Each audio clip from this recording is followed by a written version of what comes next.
Boa tarde a todos. De início, tal qual vem falando no início de cada sessão, eu concito a todos os advogados e partes que venham se conciliar. A finalidade maior da Justiça do Trabalho é a conciliação. O acordo nada mais é que uma vitória sobre o tempo, não há vencido, não há vencedor. E é bem preferível a decisão conciliada a uma decisão imposta. E digo mais, o juiz fica distrito que está à prova dos autos e tem a verdade real e a verdade processual. Muitas vezes a prova não é feita, não é realizada satisfatoriamente, havendo as lacunas, dadas as imprecisões de memória de cada pessoa, que é natural, e vendo agora o recesso, vai ter uma paralisação da justiça, e espaço melhor do que esse não existe para conciliar. Para tanto, eu faço um urgente apelo a todos os advogados aqui presentes, sobretudo a representante da subseção de contagem que está aqui presente, que divulgue os demais colegas e componentes da subseção desse espírito da conciliação da justiça. A conciliação é tornar os problemas complexos em soluções simples. Faz um acordo, por exemplo, for pagar R$1.000, pronto. Execução, a execução está fixada a multa. Como você pode discutir? Não tem agravo, não tem nada. Em caso de inadimplência do acordo, passa para R$1.500. Pronto, não tem discussão. Então, eu faço esse ingente apelo e gostaria que os advogados aqui presentes e partes, alunos, divulgassem esse espírito da conciliação que é dever do juiz tentar de todas as formas envidar todos os esforços no sentido que as partes venham se haver até o último brilho do crepúsculo. Dando sequência, esta egrégia turma cumprimenta o eminente advogado e professor Afonso Celso Raso, que tanto honra essa justiça há décadas, com brilhantismo, cultura, honestidade e competência, pela merecida homenagem que lhe foi feita por iniciativa da também ilustre magistrada Maria Cristina Diniz Cacheta, com suas sucessivas substituições nessa egrégia turma, lançou a obra Tópicos de Direito ao Trabalho Contemporâneo, em homenagem ao ilustre professor. Oficiem-se a ambos. Dando sequência, determina o adiamento do processo PJE número 0011-336-76-2016, de relatoria da desembargadora Denise Alves Horta. Já havendo quórum legal, invoca a proteção divina e declara aberta a sessão ordinária desta egrégia turma, relativa ao dia 25 de outubro de 2016. Vamos. Lida e aprovada a sessão Lida e aprovada a ata da sessão anterior. E antes de proclamar o resultado dos votos atinentes aos embargos de declaração, tendo em vista um pedido de preferência do processo de número 10.749/47/2016, de relatoria da desembargadora Paula Oliveira Cantelli. Doutora Paula, apenas a conclusão, por gentileza. Conheço o desembargo de declaração e, no mérito, nego o desprovimento.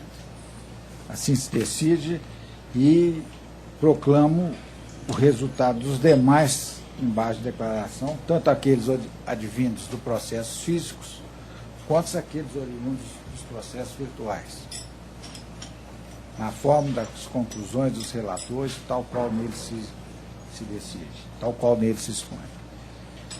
Ao pregão na forma regimental, vale salientar aqui, há um caso que hoje é um caso atípico, que a subseção de contagem, o doutor Bruno, pediu habilitação simples no processo número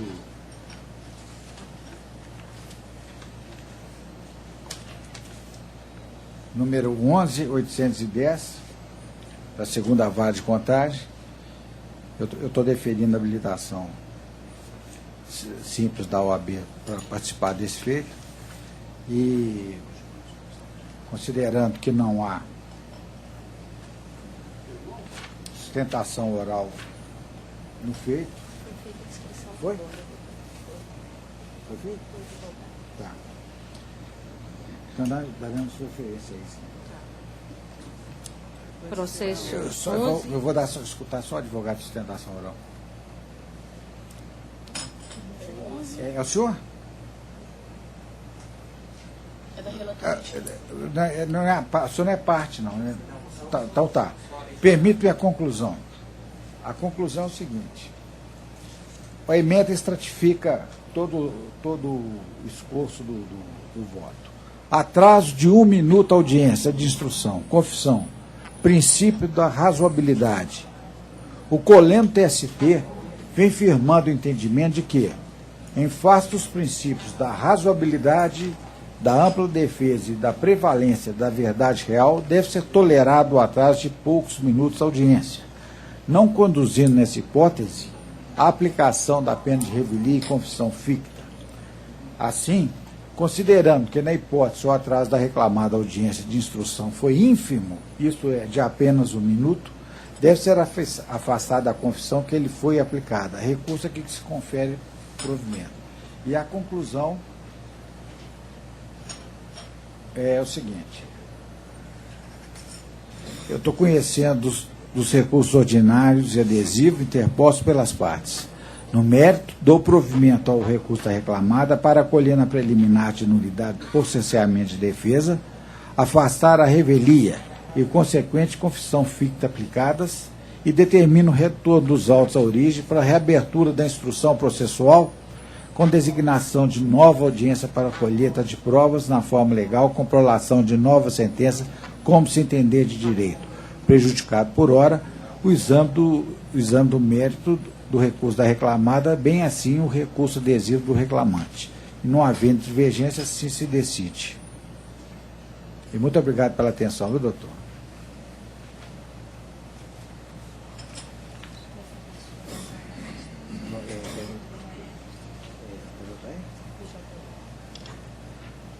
Então vamos na sala dela. Agora da distância da senhora. Distância.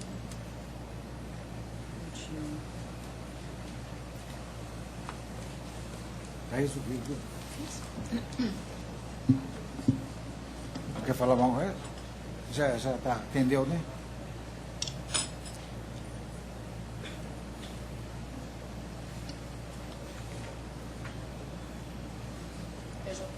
É. Pode. Sustentação oral à distância do Foro de Divinópolis. Processo de relatoria da desembargadora Maria Lúcia Cardoso Magalhães é o número 21 da sala das 13 horas. O processo 10.519.03/2015. Votam a desembargadora Denise Alves Horta e o desembargador Paulo Chaves Corrêa Filho.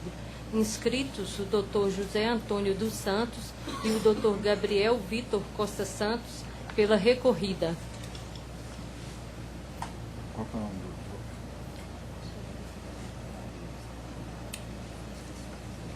a vara de onde? Divinópolis, Foro de Divinópolis. Qual advogado?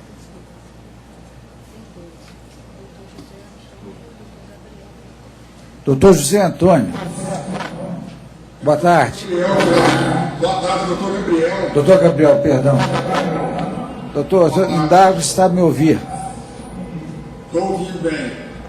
Então tá bom. Passo a doutora Maria Lúcia apenas a conclusão, por gentileza. Estou conhecendo o recurso e no mérito negando o provimento.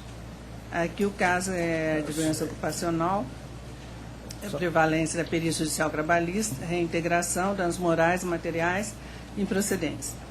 Segundo as conclusões periciais não infirmadas por prova em sentido contrário, a doença de que a portadora reclamante não guarda nexo causal com causal com as atividades desenvolvidas na empresa ré. O fato do INSS ter concedido auxílio-doença sob o Código 91 não significa que houve efetivamente o nexo, não estando o juiz a ele vinculado, até porque o perito oficial concluiu pela inexistência de concausa após minucioso exame médico. Quanto aos demais laudos feitos por médicos particulares, novamente devem prevalecer as conclusões do perito de confiança do juízo, uma vez que esse grado profissional imparcial que apresentou o trabalho elaborado sob o crivo do contraditório. Por conseguinte, não merece acolhida os pedidos de indenização por danos morais e materiais, reintegração ao emprego ou indenização do período estabilitário, com precedência da Secretaria Regional. Esse é o meu voto, excelência. Doutor, indago que quer fazer uso da palavra. Não, vou me abster, excelência. Hein? Vou me abster de fazer a sustentação. Eu vejo que não há divergência, aqui se decide, assim se decide.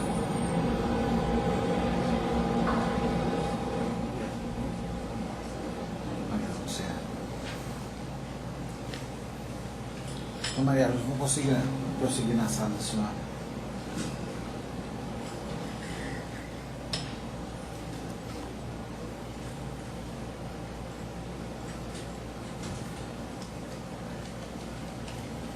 Processo de relatoria da desembargadora Maria Lúcia Cardoso Magalhães é o número 9 da Sala das 13 horas, o processo 10.280.2/2016.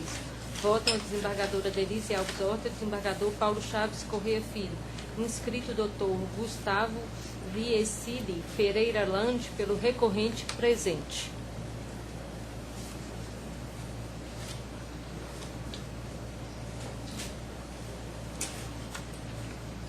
Então, Maria Lúcia, apenas na conclusão.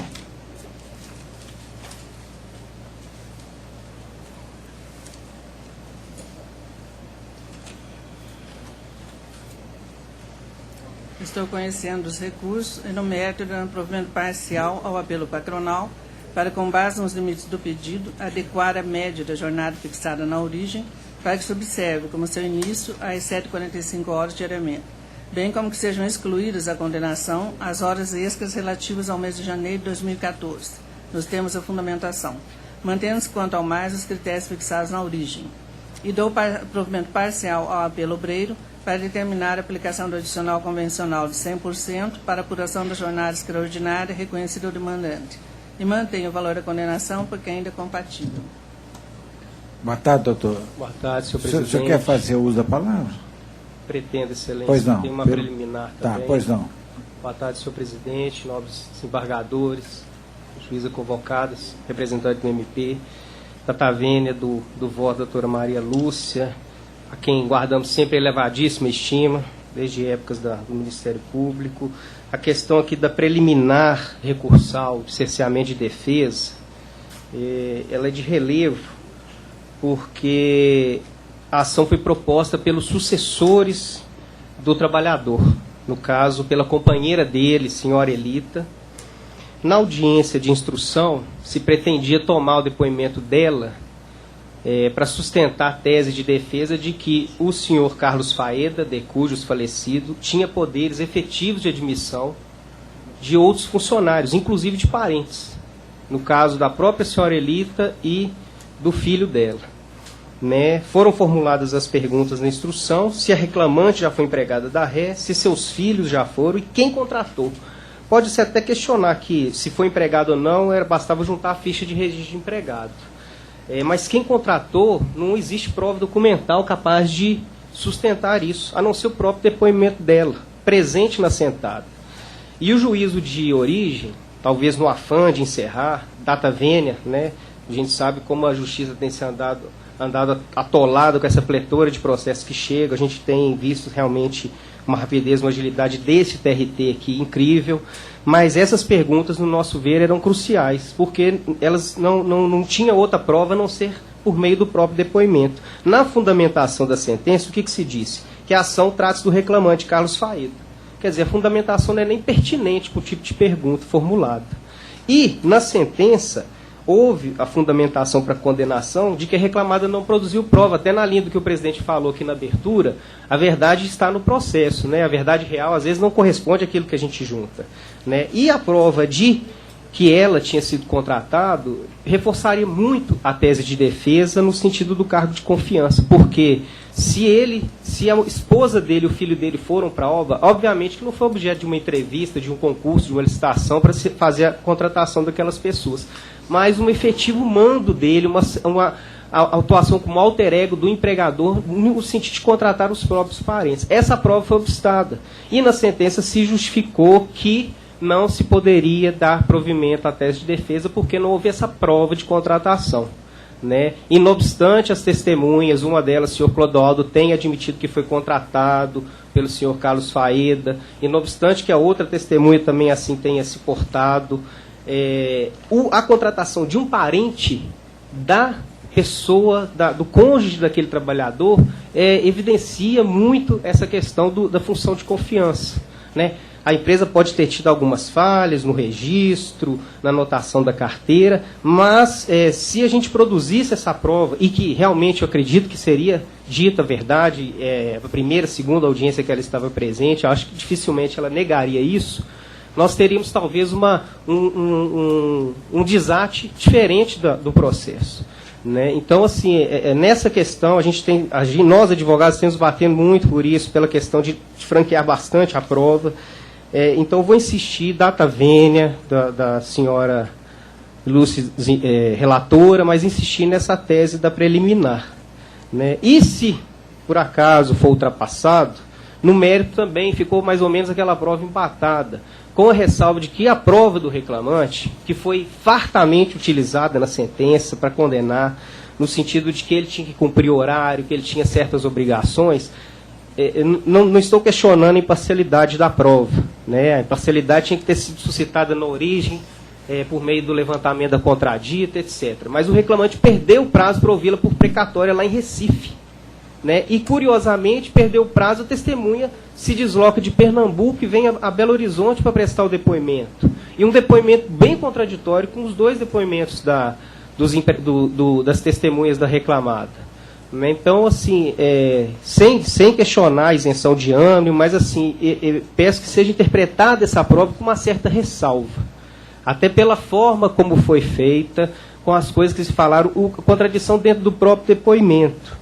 Então, no mérito, se a preliminar for ultrapassada, no mérito, peço, assim, vênia para que a turma vote no sentido do reconhecimento da função de confiança, do enquadramento na exceção de 62 da CLT, também considerando os salários dele, as fichas de registro dos autos demonstram que os salários deles eram pelo menos 50% a mais do que os dos demais empregados, e havia sim uma relação de confiança entre o proprietário da empresa e ele. Já haviam trabalhado em outras obras, tinha essa relação, e ela surge nessa situação, na situação de que ele traz a própria esposa e o filho para trabalharem com ele na obra. Não vejo como o patrão faria uma seleção se ele não tivesse o poder, a assunção para contratar. Outro detalhe importante, a prova documental que passou desapercebida pela instância primeira, é a assinatura de diversos avisos prévios exclusivamente pelo senhor Carlos Faeda, né? Tem o ID aqui, nós anotamos esses IDs,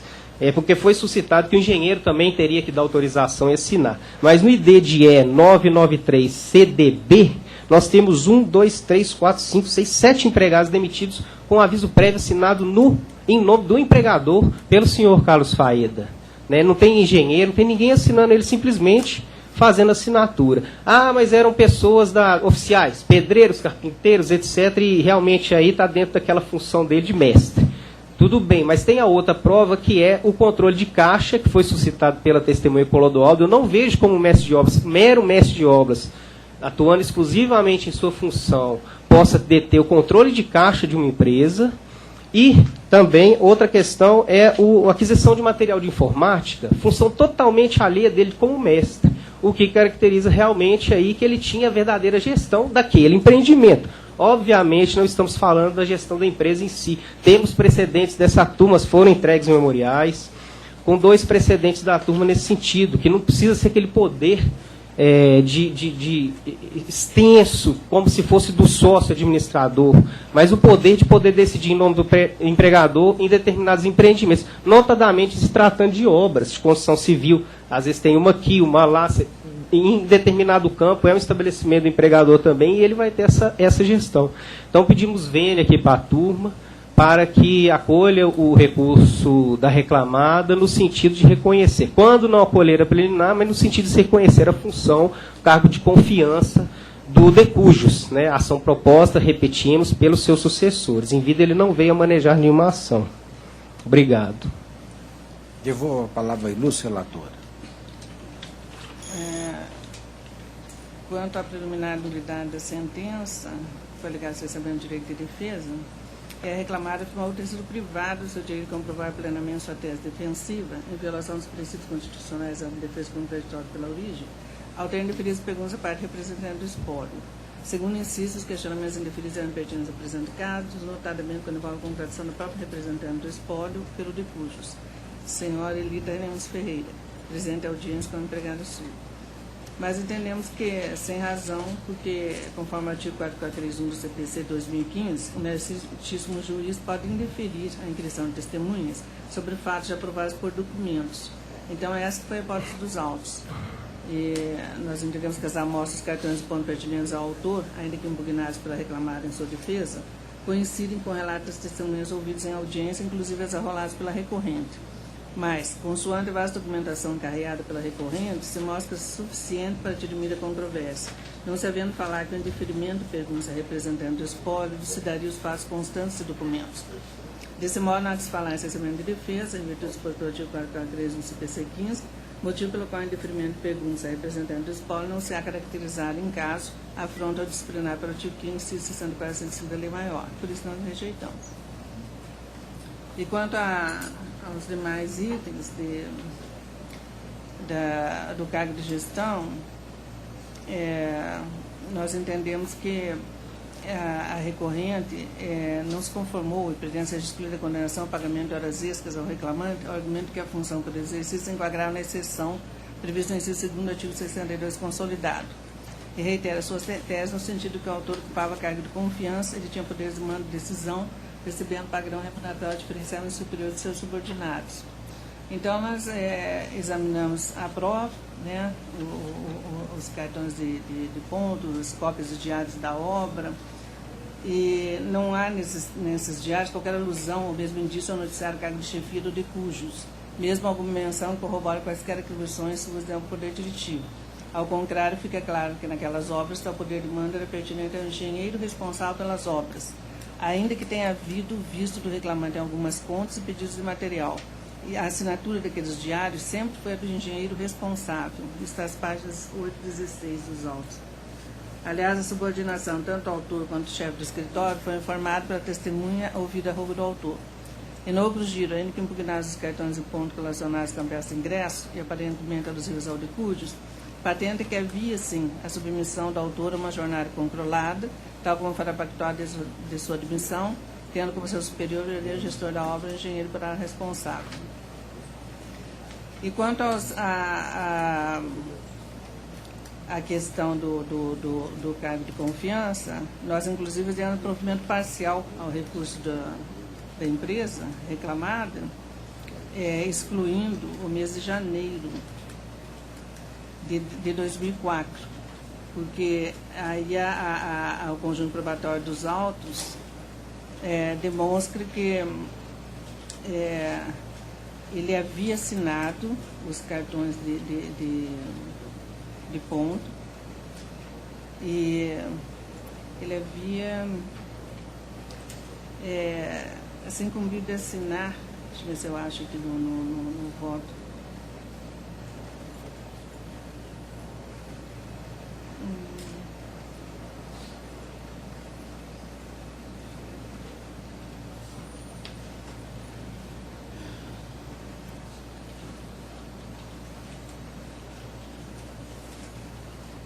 Nesse mês de janeiro de 2004,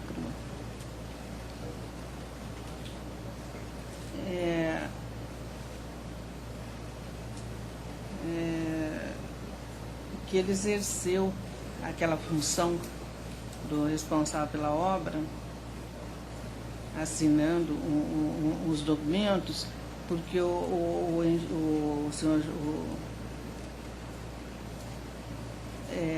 porque o engenheiro titular havia se afastado por motivo de doença, que ficou constando no voto.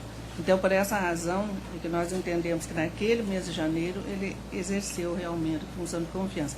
E por isso que nós determinamos que fosse excluído da condenação. É isso. E que se adequasse à média jornada, da jornada fixada na origem, para que se observe o seu início às 7h45 diariamente. E quanto ao provimento parcial do pelobreiro, é para que faça jus adicional convencional de 100% para a jornada extraordinária, reconhecido, né, o demandante. Então, eu estou mantendo meu voto, baseado nas provas documentais que vieram aos autos, e excluindo e entendendo que não houve realmente cessamento de direito de defesa. Acompanho o substancioso voto. Eu acompanho do outro voto, não sem antes registrar o brilhantismo da sustentação e o alentado memorial que me foi ofertado. Li com o máximo cuidado, examinei todos os autos e convirjo integralmente com. Assim se decide. Obrigado, senhor presidente. Obrigado, colegas. Eu peço licença, né, para me retirar agora da sessão, porque eu tenho um compromisso na primeira instância. Obrigado. Boa tarde.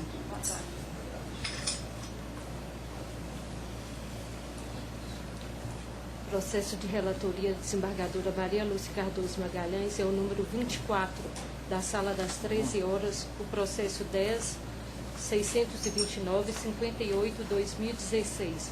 Votam a desembargadora Denise Alves Horta e o desembargador Paulo Chaves Corrêa Filho. Inscrito Dr. João Bosco Cumaira pela recorrida presente. Processo número 24.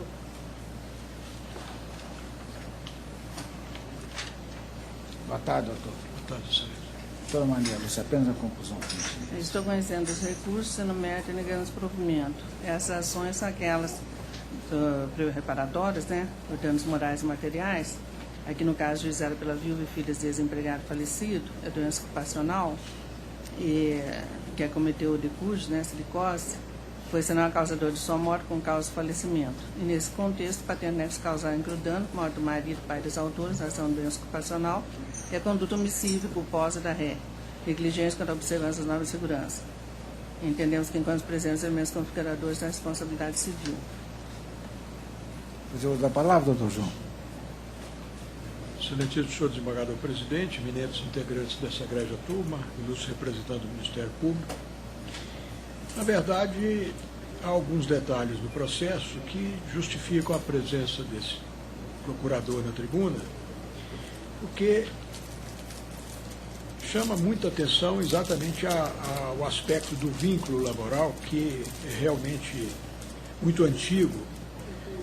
O ex-empregado, ele foi contratado em 11 de dezembro de 64 a 30 de 11 de 76 e depois em 1 de 6 de 77 a 1 de 2 de 83. Então essa ação foi proposta 31 anos depois da cessação do vínculo. E ele veio a falecer aos 71 anos, e o que significa que ele deixou a reclamada com a idade de 40 anos. E não consta o que teria ocorrido nesse espaço de 31 anos, quais os vínculos e tudo mais. Então, a defesa da reclamada é no sentido de que não há como, com esses detalhes, estabelecer o nexo causal. E um outro aspecto até que chama também a atenção é porque se ele deixou a reclamada em 83, evidentemente estabeleceu uma pensão, ainda que temporária, até a sobrevida provável, estaria criando uma situação nova, porque nesse espaço, se ele estava vivo, evidentemente que recebendo pensão do INSS, a aposentadoria do INSS, e era com base dessa aposentadoria que a família sobrevivia e continuará sobrevivendo. Então se estabeleceu uma pensão nessa altura, é criar um fato novo numa relação que terminou há 31 anos antes. Daí a razão porque se reitera os termos da apelação da reclamada, evidentemente confirmando-se o improvimento do recurso adesivo que foi formulado. É o que se espera, senhor presidente. Muito obrigado. E vou a palavra da senhora, doutora. Essa questão gerou inúmeros processos, né? E sempre houve essa divergência quanto à prescrição, né? Mas em outros autos já se falou a respeito, que aqui no caso se levantou a questão da prescrição, de que se conta a partir do momento em que o espólio tomou ciência, né? E não só a partir do óbito, né? Da certidão de óbito que foi juntado aqui, e que tais documentos não foram firmados por prova em sentido contrário, com os que incumbiam a reclamar, com vista à comprovação do fato administrativo ou pleito autoral. E aí o doutor juiz de origem, ele pontuou essa questão, que a doença que cometeu o reclamante em decorrência do trabalho foi senão a causadora de sua morte, com causa importantíssima, desencadeando as demais condições patológicas sofridas, e por certo limitadores de convivência com a família, gerando dores e sofrimentos autores, situação que foi agravada para a morte do trabalhador. Quer dizer, ele elaborou por 18 anos lá nas minas da Ré. Então foi nesse período que, né, começou a ter o problema da silicose, mas que é uma doença que vai se prolongando, né, com o tempo, mas de qualquer forma o juiz de primeiro grau entendeu que houve nexo, né, causal entre o dano, morte do marido, pai desautorização de doença ocupacional silicose e a conduta homicídio culposa da ré, negligência quando observação da segurança. Então, esses que são os elementos configuradores da responsabilidade civil, e como já em muitos outros casos, nós reconhecemos, né, dessa forma, que foi essa doença que grave ocupacional que levou à morte. E em razão disso, a mulher e filhos do empregado falecido agora estão pleiteando, né, uma indenização por dano moral. E o juiz de primeiro grau arbitrou em R$150 mil para ser dividido em partes iguais entre as autoras.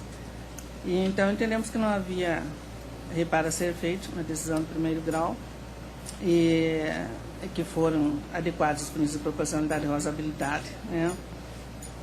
E no que se refere à pensão mensal a favor das reclamantes, viúvas e filhos menores ou de cujos, é certo que se presume a dependência econômica dessa em relação aos empregados da ré, a mínima de prova em contrário.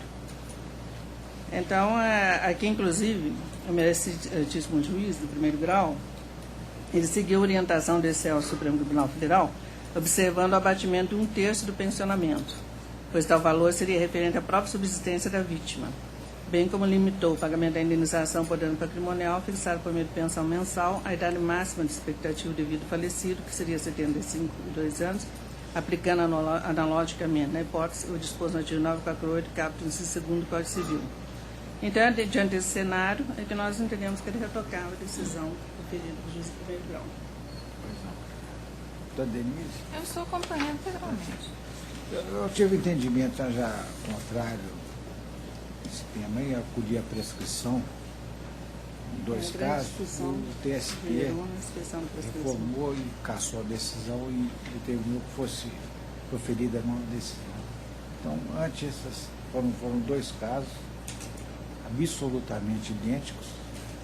Então, eu curvo um entendimento majoritário e acompanho integralmente o voto da eminente relatora.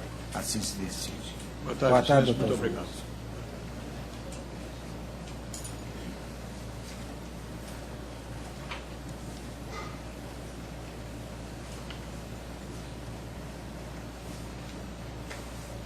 Processo de relatoria da desembargadora Maria Lúcia Cardoso Magalhães é o número 46, da sala das 13 horas. É o processo 11.031.22/2015. Votam a desembargadora Denise Alves Horta e o desembargador Paulo Chaves Corrêa Filho. Inscrita a doutora Andréa Santos Silva, pela agravante ausente. Processo número 46, da sala das 13 horas. Doutora Maria Lúcia, apenas a conclusão. Estou conhecendo o recurso no mérito do provimento. Não havendo divergência, assim se decide.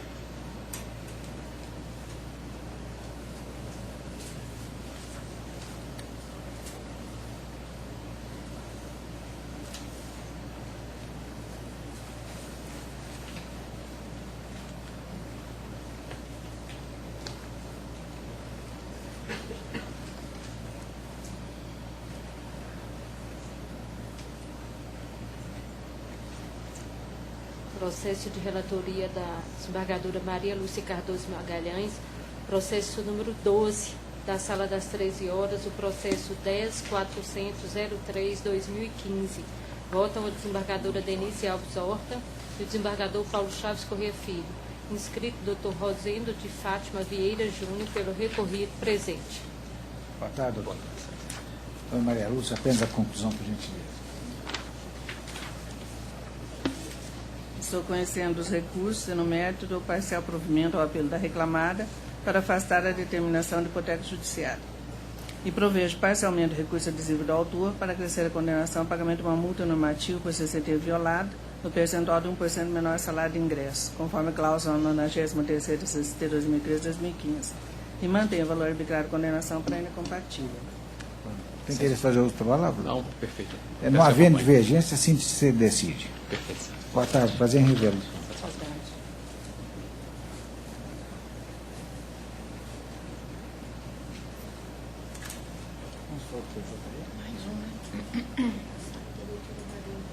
Acabou. Tem quantos?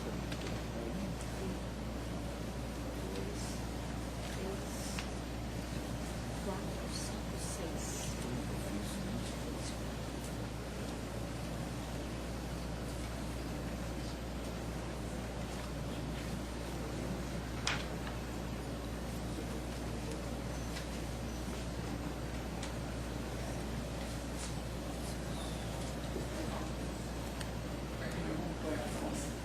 Sustentação oral em processos físicos.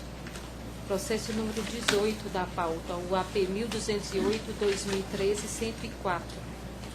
Relator, desembargador Paulo Chaves Corrêa Filho.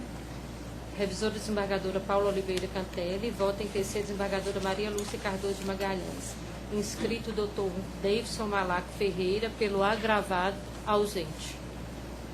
Rejeita a preliminar arguída pelo executado, violação ao artigo 897, parágrafo 1º da CLT, e com êxito o agravo interposto. Rejeita a preliminar de cerceamento de defesa arguída pelo exequente e, no mérito, imprime-lhe parcial provimento para determinar a retificação dos cálculos referentes aos reflexos de horas extras sem aviso prévio, folha 729, cujo valor deve ser quadruplicado de modo a contemplar a projeção de em 120 dias, não apenas 30.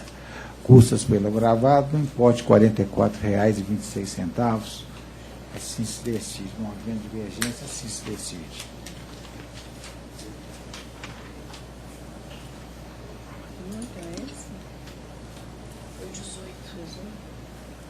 Processo número 21 da pauta, o RO 148-2015-017. Relatora, desembargadora Paula Oliveira Cantelli. Revisora, desembargadora Maria Lúcia Cardoso Magalhães. E vota em terceira, desembargadora Denise Alves Horta. Inscrito, doutor Lucas Gaudêncio Pimenta, pelo recorrente presente. Boa tarde, doutor. Tá. Doutora Paula, apenas a conclusão, por gentileza. 21, certo? 21. Conheço o recurso ordinário e no mérito dou-lhe provimento parcial para determinar que a terceira e quarta réis respondam subsidiariamente pelo pagamento dos créditos trabalhistas deferidos ao autor nesta ação e acrescer a condenação ao pagamento de 1 hora extra diária intervalar nos dias em que o intervalo não foi registrado ou registrado parcialmente, bem como nos dias em que não existir cartão de ponto nos autos, durante todo o período imprescrito, com reflexos no aviso prévio, 13º salários, férias acrescidas do terço constitucional, FGTS acrescidos de indenização de 40%, observando-se os demais parâmetros já fixados na sentença. Mantém o valor da condenação porque ainda compatível. Doutor Lindau, se quiser, tem interesse em fazer uso da palavra. Somente se houver divergência. Não tem divergência apontada. Não havendo divergência apontada, assim se decide. Obrigado. Obrigada, boa tarde. Tá. Processo número 12 da pauta, o RO 479-2015-109. Relator, desembargador Paulo Chaves Corrêa Filho. Revisora, desembargadora Paula Oliveira Cantelli. Vota em terceiro, desembargadora Maria Lúcia Cardoso de Magalhães. Inscritos Dr. Giovanni Câmara de Moraes, pela primeira recorrente, e o Dr. Gilberto Juliano da Silva Lara, pela segunda recorrente, presentes. Boa tarde, doutores. Eu permito a conclusão e adianto que aqui tem uma preliminar de mérito. Estou sustentando o cabimento dessa preliminar e eventual sustentação se limitará apenas a essa preliminar de mérito. Conclusão. Conheço os recursos interpostos, à exceção dos documentos acostados pela reclamada, folhas 845, 860, nos termos da súmula 8 do TST. No mérito, imprimo parcial provimento ao recurso da segunda reclamada, Companhia Energética de Minas Gerais, CEMIG, condenada de forma subsidiária para declarar a prescrição bienal em relação aos pedidos de unicidade contratual, pagamento de verbas rescisórias, salário equitativo advogado, aplicação dos benefícios concedidos a empregados da segunda ré, pagamento de ajuda de custo para férias, horas extras, honorários advocativos aplicáveis a empregados da segunda ré e extinguir referidos pedidos com resolução de mérito nos termos do artigo 487, segundo do CPC atual, combinado com o artigo 7º, 29 da Constituição da República. Consequentemente, absolvo a CEMIG da condenação ao pagamento do aviso prévio, 1/12 de férias mais 1/3, 1/12 de férias, mais 1/12 de 10º e FGTS com os 40%. Nego o provimento ao recurso ordinário interposto pela reclamante. Considerando o resultado dessa preliminar, primeiramente fala o reclamante. Pelo reclamante?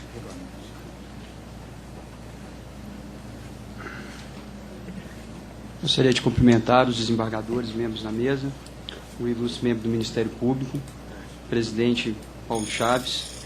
Fico surpreso com a decisão quanto a esse reconhecimento de prescrição bienal. Peço vênia para que seja revista a decisão, uma vez que a inicial foi interposta dentro do prazo. Eu, sinceramente, eu não consigo entender o porquê que foi acatado tal pedido, porque dentro do prazo de 2 anos, a reclamante teria o direito de ajuizar quantas reclamatórias trabalhistas fosse necessário. Não houve interposição de pedidos, não houve qualquer tipo de irregularidade quanto ao ajuizamento da ação foi ajuizada dentro do prazo de 2 anos. A questão da unicidade contratual entre os contratos é que os contratos foram declarados nulos em primeira instância. Os contratos temporários, diga-se de passagem, foram reconhecidos nulos porque eles eram contratos da Lei 6.019 de 74, que não obedece aos critérios do contrato temporário. Então, o próprio juiz de primeira instância também reconheceu a unicidade desses contratos, uma vez que eles foram reconhecidamente nulos. Eles não respeitaram os quesitos da lei. Nesse quesito, a unicidade contratual é evidente frente à nulidade dos contratos. E a ação foi proposta dentro do prazo bienal de 2 anos. Ela não ultrapassou o prazo. Ele poderia dizer, a empresa, que houve interposição de 2 reclamatórias trabalhistas, que houve um erro material e que foi necessário ajuizar uma segunda inicial, mas com a data vênia foi pedida a anulação da primeira e foi dentro do prazo prescricional foi interposta a reclamação trabalhista. Sinceramente, não consigo vislumbrar nesse caso uma questão de prescrição bienal se estava dentro do prazo de 2 anos. Ainda que não fosse reconhecida a unicidade contratual dos quase 2 anos de prestação de serviço com contrato temporário nulo dentro dos quadros da CEMIG, eu não consigo vislumbrar que o último contrato também esteja prescrito. Não dá para entender como que todo o período foi abrangido por uma prescrição, sendo que a petição inicial foi distribuída dentro do prazo.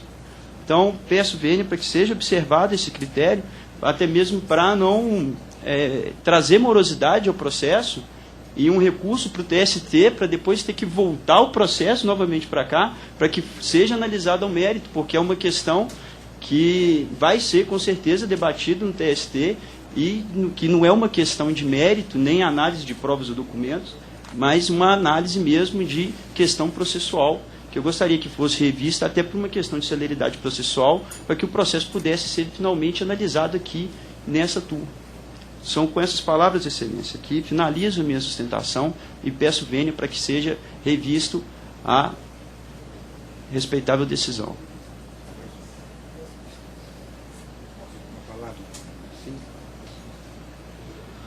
Boa tarde, ilustre desembargador-presidente, demais componentes dessa egrégia turma, ilustre colega. Em que pese o ilustre advogado que me antecedeu tenha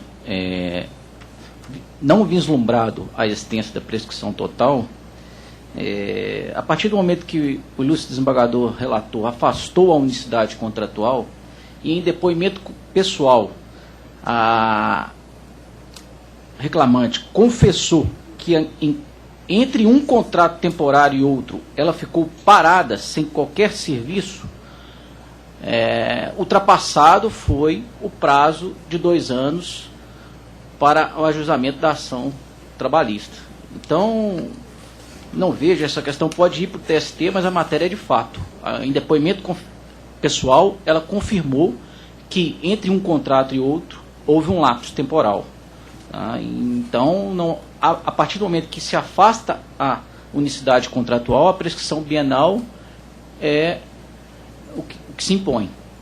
Em relação à nulidade que foi arguída dos contratos, acho até que, a partir do momento que se acata essa preliminar, essa discussão não deveria nem se cingir aqui da tribuna. Mas, apenas por questão de cautela e pelo dever de ofício, a reclamante foi contratada pela CEMIG, por uma empresa interposta, para prestar um serviço específico de uma contingência temporária que a empresa tinha de abastecer o seu sistema de controle de processos, que é o chamado GPJúri, onde ela, através do seu trabalho, iria padronizar os itens de matéria dos mais de 4.000 processos trabalhistas que existiam na empresa. E aí ela pede isonomia com advogados concursados da empresa que estão lá há 30 anos, outros que estão lá desde 2006, que participam de negociação coletiva, que participam no contencioso judicial. Ela sequer na procuração figurava da empresa. Então, eu não vejo qualquer nulidade na contratação à vida e, em relação à preliminar, a gente pede que seja mantida a propositura de voto do eminente desembargador relator. Obrigado. Senhor presidente. Pois não. Pela ordem, respeitosamente, eu vou pedir vista do processo. Pois não. Tá.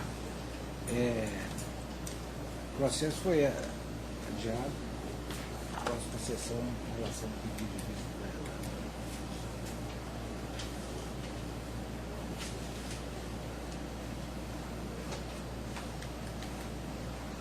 Foi adiado para a próxima sessão. Tá ok, obrigado.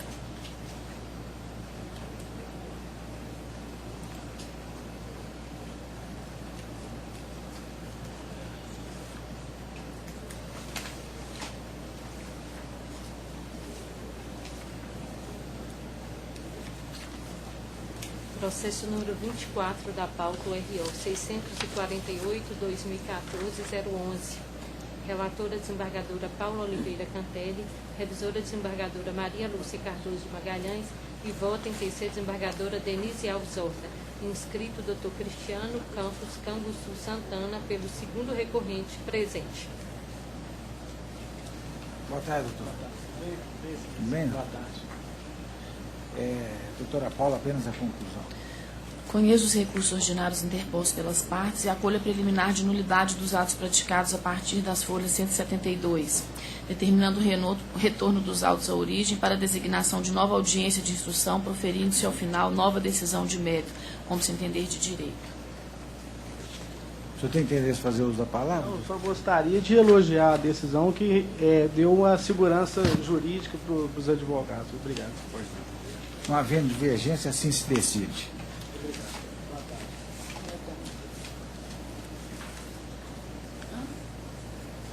Processo número 7 da pauta, URO 1767-2014-173. Relatora desembargadora Denise Alves Horta, revisor desembargador Paulo Chaves Corrêa Filho, e vota em terceira desembargadora Paula Oliveira Cantelli. Inscrita a doutora Isabel das Graças Dourado, pela primeira recorrente presente. Boa tarde, doutora. Boa tarde a todos. Doutora Denise, apenas a contribuição. Concedo os benefícios da justiça gratuita ao autor, reconheço dos recursos ordinários interpostos pelas partes, sendo do reclamante na forma adesiva no mérito, em relação ao apelo da ré, rejeita preliminar de nulidade da sentença por negativa de prestação jurisdicional e dou-lhe parcial provimento para excluir da condenação o pagamento da multa do artigo 477, parágrafo 8º da CLT. Em relação ao recurso do autor, afasto a inépcia do pedido indicado no item C, no item E do rol da inicial e passando ao seu imediato julgamento, dou-lhe parcial provimento para, primeiro, condenar a reclamada ao pagamento de 3 multas normativas relativas a CCTs de 2010 e 2011 e apenas uma multa normativa em relação a CCT de 2012.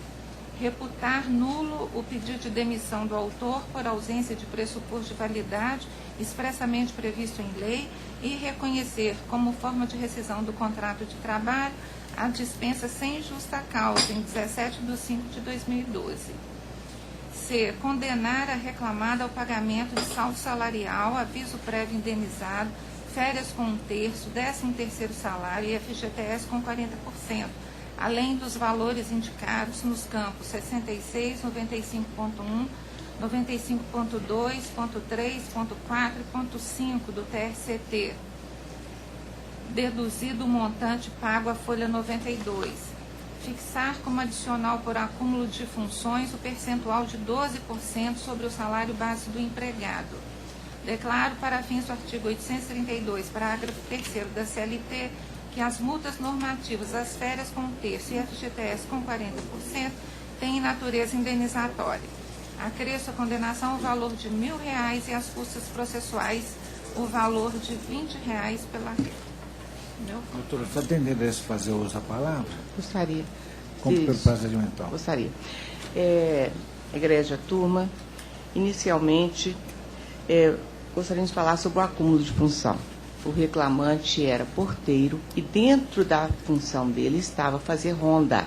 Não usava armamento, não era vigilante, não participava, não tinha curso de vigilante. Não há que se confundir vigia e porteiro com vigilante. E aí, no caso, houve essa confusão, data máxima pena pelo juízo de primeiro grau, uma vez que desde a contratação dele, ele já fazia o serviço de portaria e de ronda nos setores. Tem que ver se apagou a luz, se está faltando isso. Essas coisas todas que tem que ser feitas no setor. E ficou comprovado que, quanto à segurança, vigilância, tinha uma empresa terceirizada que prestava serviço. Então, entendemos que não há que se falar em adicional de acúmulo de função, mesmo porque, como está na classificação brasileira de ocupação, o porteiro vigia noturno, eles têm o dever de percorrer sistematicamente e inspecionar as dependências, que era o que o reclamante fazia. Entendemos, então, que esse acúmulo deverá ser excluído da condenação. Quanto ao recurso adesivo do reclamante, data máxima vênia, estamos vendo que ele foi praticamente quase que todo deferido. Entendemos, Excelência, que o reclamante declarou na inicial que ele pediu demissão. Ele confessou no depoimento dele que ele pediu demissão. O artigo 477 fala em pagamento na conta. É autorizado, inclusive, pelo artigo 46, alguma coisa da CLT, que pode ser depositado na conta salário do empregado. Ele recebeu as verbas rescisórias. De modo que não há que se falar em nulidade da dispensa dele, da forma da dispensa, uma vez que ele confessou e confirmou que ele pediu demissão. Não há que se ser nesse sentido, mesmo porque o artigo 477 determina somente a questão do pagamento da verba rescisória. Quanto às inépcias, eu não entrarei no assunto. É o que eu gostaria de se alientar aqui da tribuna, Excelência. Devolvo a palavra à ilustre relatora. Pois não, presidente. Inicialmente, eu vou tratar do acúmulo de funções. Ele era vigia e porteiro ao mesmo tempo. Então, eu entendo que há acúmulo porque há uma incompatibilidade entre essas funções de vigia e porteiro. Se ele era porteiro, ele não podia ser vigia, porque não há compatibilidade, né, nessas atribuições. O vigia, ele tem que fazer uma ronda, ele tem atribuições específicas que o porteiro, por estar ali na portaria, atendendo a eventuais necessidades que se façam presentes, entrada, saída de pessoas, etc., ele não poderá fazer isso se ele for vigia noturno. Então, não era vigilante, ele era vigia. E eu estou, então, reconhecendo a impossibilidade de acumular essas funções. Quanto à nulidade do pedido de demissão, o empregado com mais de um ano de serviço, o seu pedido de demissão tem que ser assistido na forma legal, ou pelo sindicato, ou pelo Ministério do Trabalho, enfim, por aquelas entidades que a lei especifica. E neste caso não houve. Ainda que o trabalhador diga que ele pediu demissão, afirme expressamente isso, mas tem que haver assistência legal devida, porque no momento da assistência é que ali o agente que o assistirá explicará as razões, as consequências do pedido de demissão, isso para o empregado com mais de um ano de casa. O que vai acontecer, porque o que se pressupõe é que o empregado não tenha conhecimento real das consequências e das implicações que um pedido de demissão possa trazer para ele. Então, a explanação a respeito dessas consequências é um dos objetivos da lei, por isso é que tem que haver essa assistência legal. Não é só simplesmente o empregado dizer que quer pedir demissão, a empresa deposita o valor e está certo. Então, eu entendo que a falta dessa assistência implica na nulidade do pedido de demissão e, portanto, no reconhecimento da dispensa sem justa causa. É o que eu estou concluindo aqui no meu voto. Quanto aos demais aspectos, como não foram suscitados da tribuna, eu também estou mantendo. Eu acompanho o judicioso voto da eminente relatora, doutora Paula. Cumprimento a doutora Isabel Dourado pela sempre brilhante sustentação e acompanho a relatora também. Assim se decide, doutora. Uma boa tarde a todos. Uma vez encerrada as sustentações orais atinentes aos processos físicos, proclamo a unanimidade o resultado dos demais processos físicos, nos quais não há divergência, na forma da conclusão dos eminentes relatores, tal qual neles se contém. Sustentação oral no processo físico. Agora para a PJR.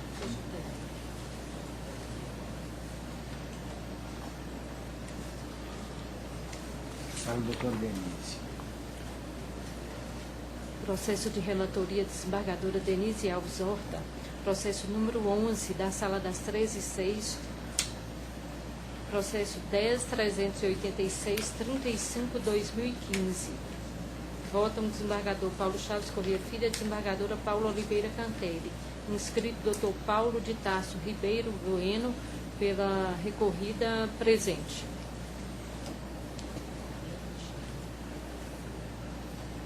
Doutora Denise, apenas a conclusão, por gentileza. Boa tarde, doutor. Boa tarde.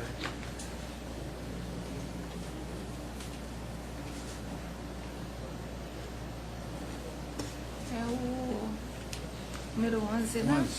É o 10.386. Conheço dos recursos interpostos pelas partes, sendo adesivo do reclamante. Deixo de conhecer da irresignação do reclamante concernente à compensação de horas extras com folgas, por ausência de interesse em recorrer.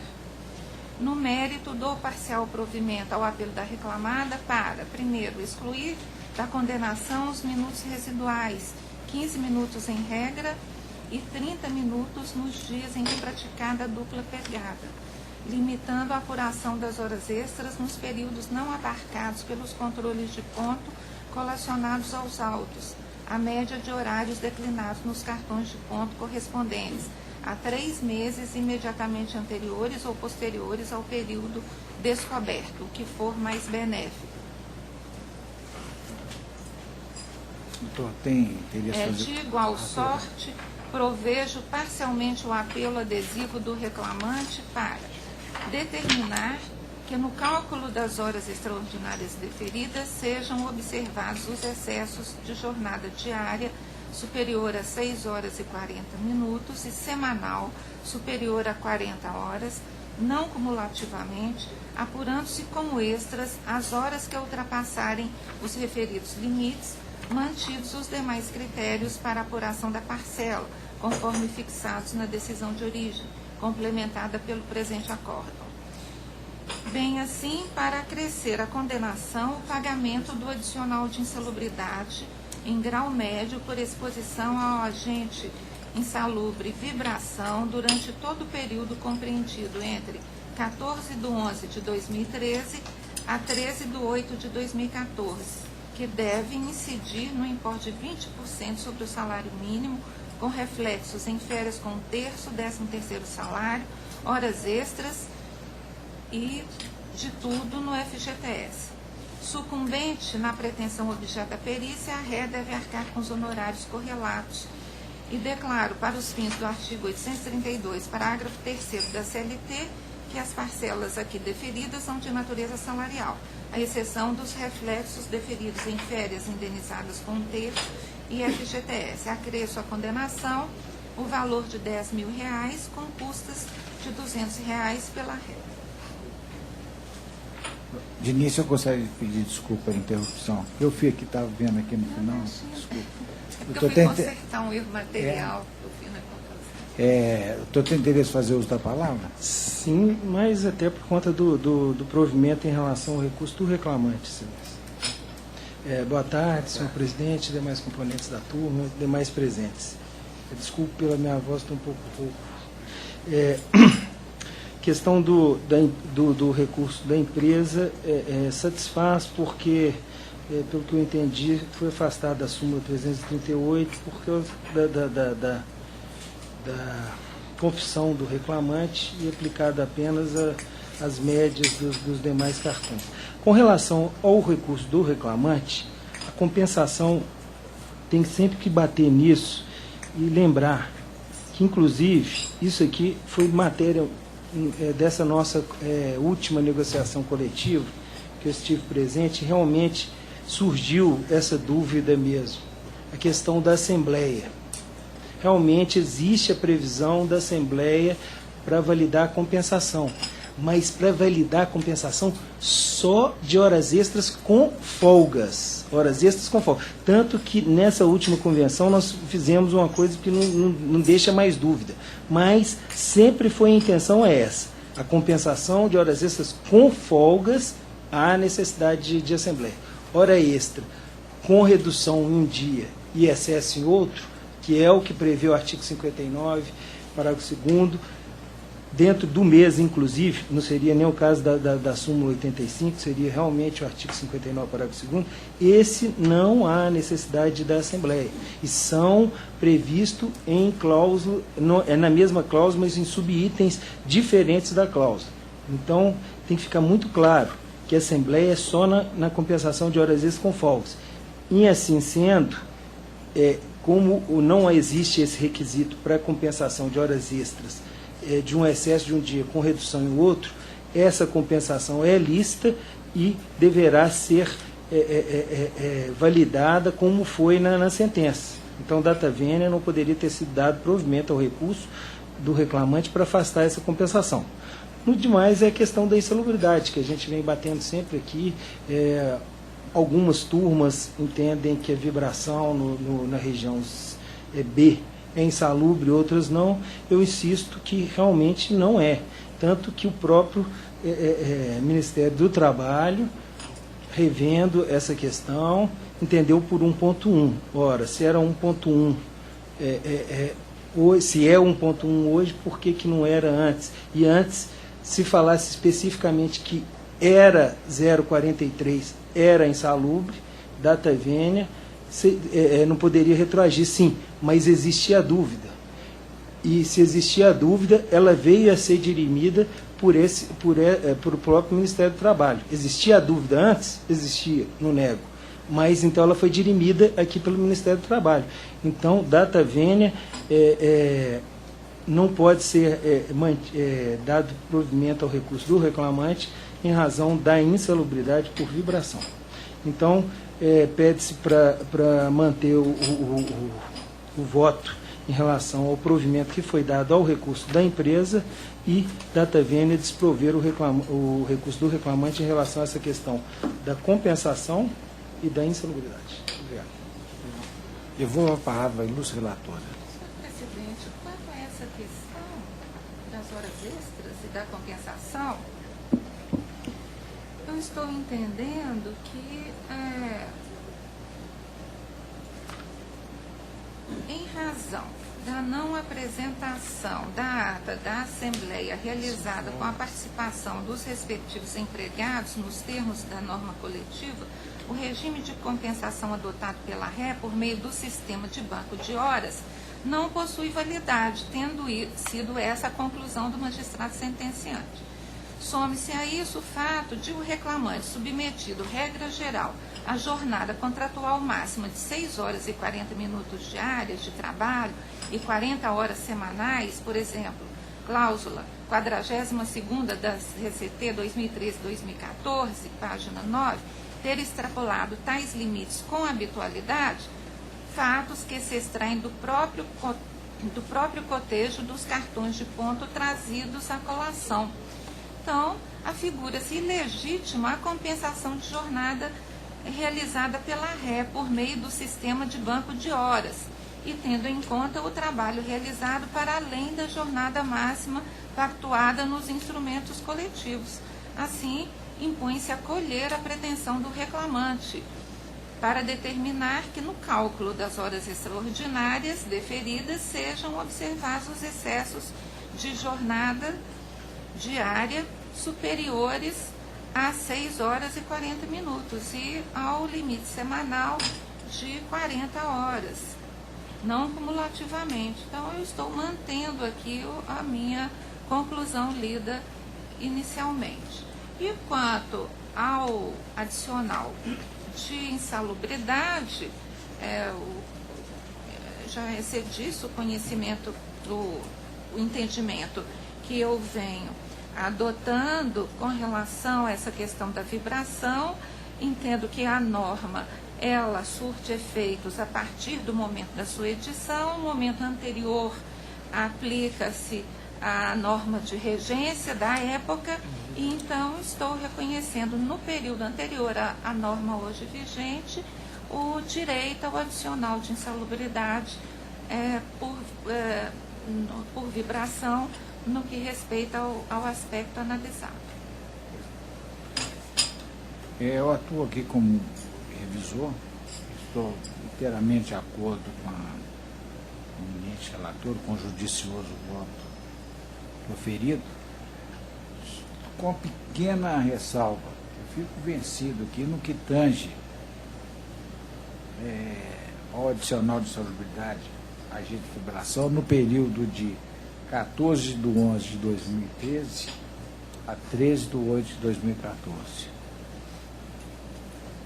E aí a senhora acompanha? Sou eu. Estou completamente de acordo, senhor presidente. Eu fico vencido, então. Assim se decide. Obrigado, boa tarde, bom trabalho.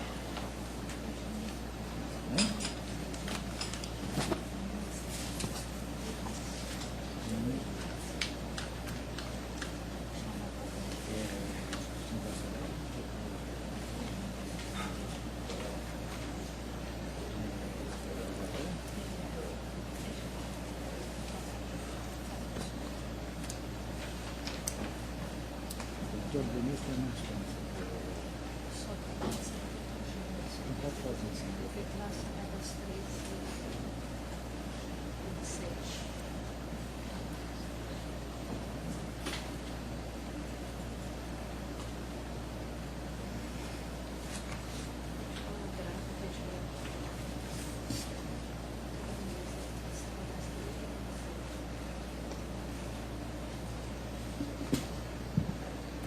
Processo de relatoria da desembargadora Denise Alves Horta é o número 1 da Sala das 13h27, processo 10.718/91/2016, inscrito Dr. Genderson Silveira Lisboa pelo agravado requerido. Presente. Vou falar para o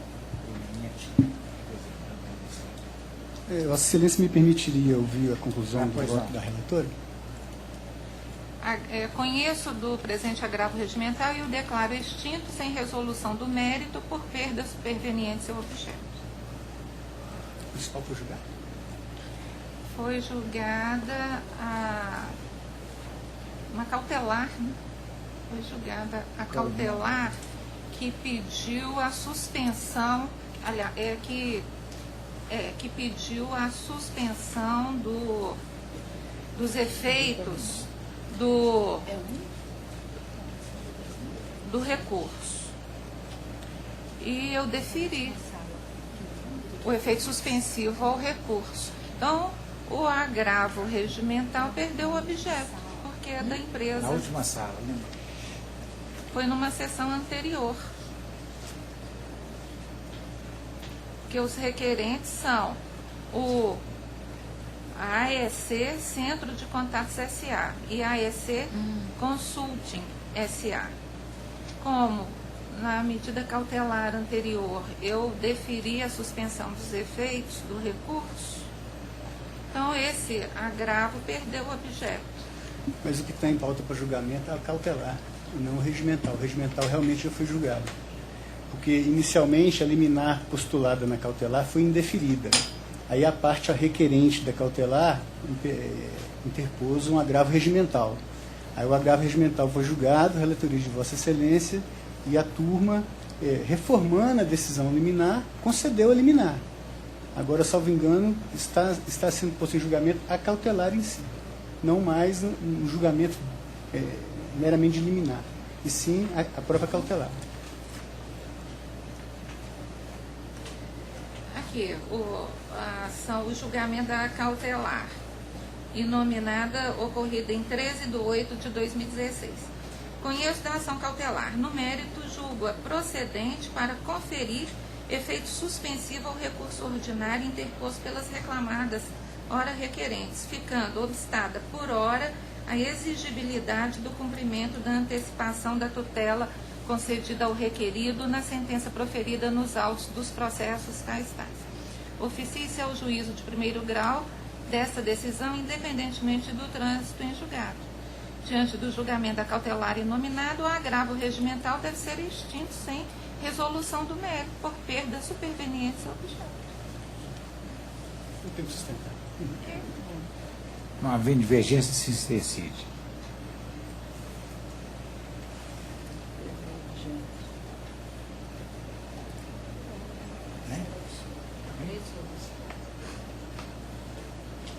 Viu?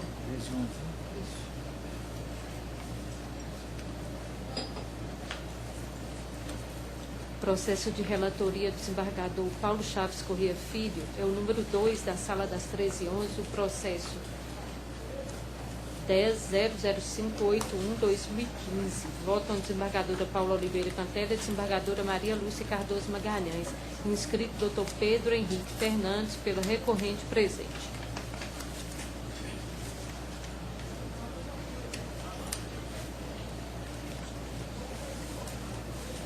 Tá, então, permite a conclusão. Conheço o recurso ordinário interposto pelo reclamante no mérito negro do provimento. Perfeito, Excelência. Primeiramente, boa tarde a todos. Curiosamente, hoje estou falando pela reclamante. processo um pouco peculiar e é um caso bastante delicado que envolve a questão da pejotização. Por quê? Alega-se uma fraude a um direito trabalhista. E essa fraude, uma vez reconhecida, ela gera efeitos transcendentes àquele contrato inicialmente celebrado entre as partes. No nosso sentir, na recorrente, essa questão ela demanda uma análise mais perfunctória do que foi feito em primeira instância. Isso porque o magistrado ele se deteve a um ponto. Ao analisar a evolução societária da sociedade e verificar que o antigo sócio era ex-marido da reclamante, ele alegou se tratar de uma substituição de uma empresa familiar. O pedido não foi esse, excelências. O pedido foi para que se reconhecesse a fraude. Por que somente pela reclamante? Porque somente a reclamante me procurou. Porque se o antigo sócio também tivesse me procurado, eu também ajuizaria essa ação. E por que a fraude?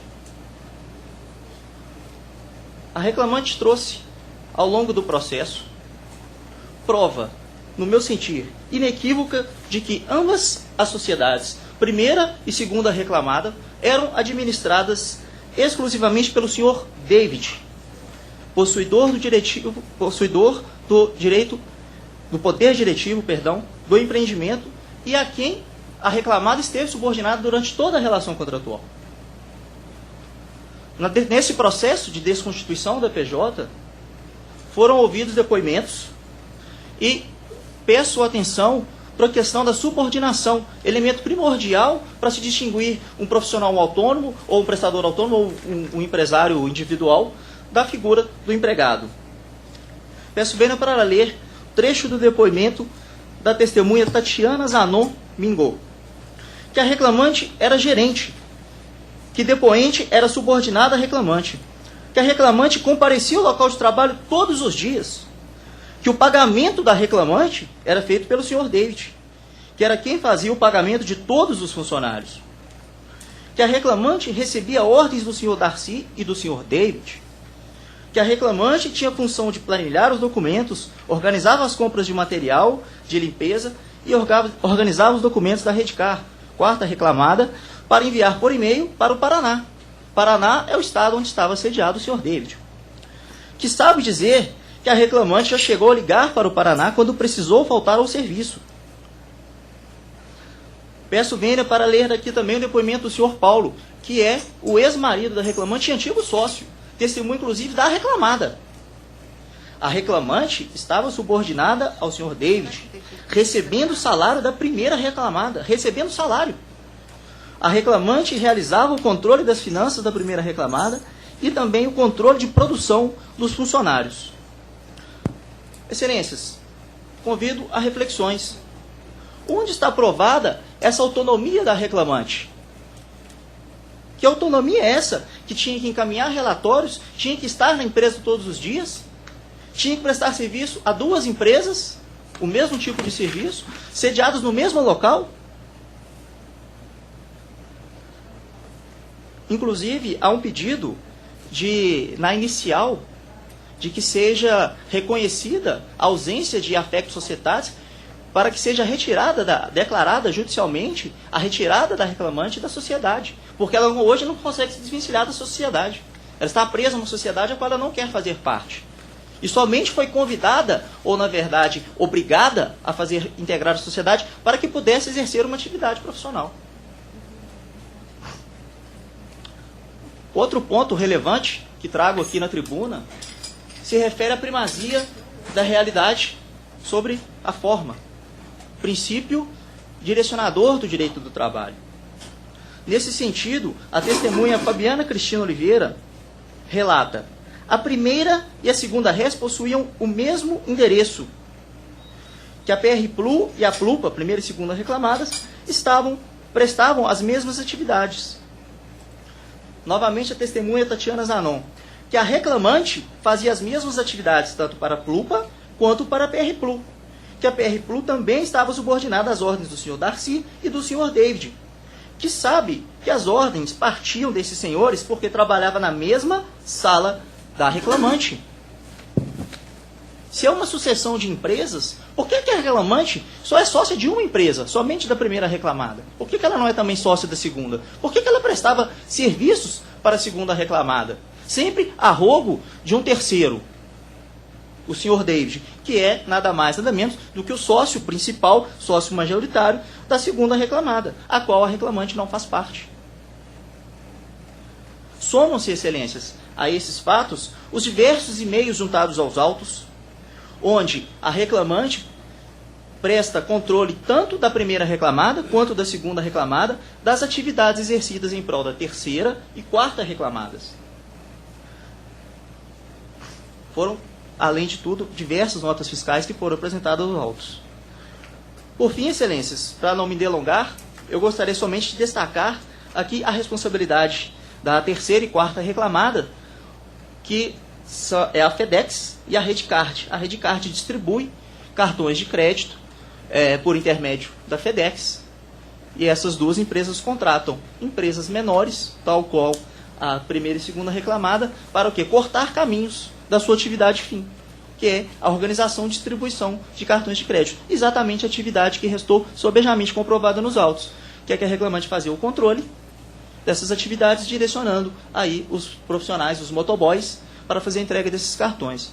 Com essas considerações, peço vênia em respeito ao entendimento do ilustre relator, para que seja provido o recurso, reconhecido a fraude e a relação trabalhistas e as verbas daí decorrentes nos termos do pedido inicial. Obrigado. Apesar do louvável esforço e brilhante sustentação do eminente tribuno, eu não diviso como modificar minha propositura de voto, não. Eu faço por quê? Muito embora eu tenha sustentado que o contrato de trabalho sempre se prima pela realidade, fato notório, consagrado pelo mestre uruguaio Américo Plá Rodrigues, insuperável mestre do Direito do Trabalho. Aqui no caso em espécie, as reclamadas negaram o vínculo. Uma vez negado o vínculo, era dever da autora comprovar a discutida relação de emprego. Se ela tivesse alegado algum fato impeditivo, modificativo ou extintivo, atrairia para ela o fato, o ônus da prova. No caso, ela simplesmente negou, ela não trabalhou, ponto. Não era empregada, ponto. E a prova oral, data máxima bem articulada a sustentação, não lhe socorreu. E faço porque, a respeito do artigo 3º consolidado, determinar os pressupostos necessários para a caracterização da relação de emprego, quais sejam: prestação por pessoa física, pessoalidade, não eventualidade, onerosidade e subordinação jurídica. Sendo certo que esse último elemento, a subordinação, é o traço melhor para identificar a presença do vínculo. E não vou alongar aqui nas espécies de subordinação, que é estrutural, que é na terminologia clássica, vou abordar só sempre pela subordinação clássica. Então, dessa feita, como enfatizado no limiar do voto, entendo que competia a reclamante demonstrar de modo inequívoco a presença concomitante desses pressupostos. No entanto, respeitosamente, ela não se desonerou de forma satisfatória.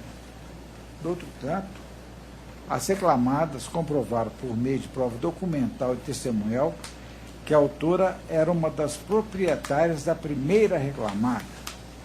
Com efeito, a testemunha Kelly Cristina Franz ouvida a rogo da primeira demandada, elucidou, aspas, que trabalhou para a primeira e segunda res, de novembro de 2014 a janeiro de 2015, como gerente de sistemas.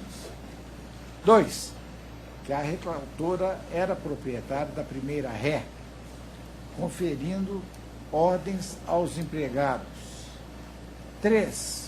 Que a autora determinava a contratação de pessoas, despachava motoqueiros e repassava serviços aos empregados. Omissas. 6. Que a autora se identificava como sócia proprietária da primeira ré.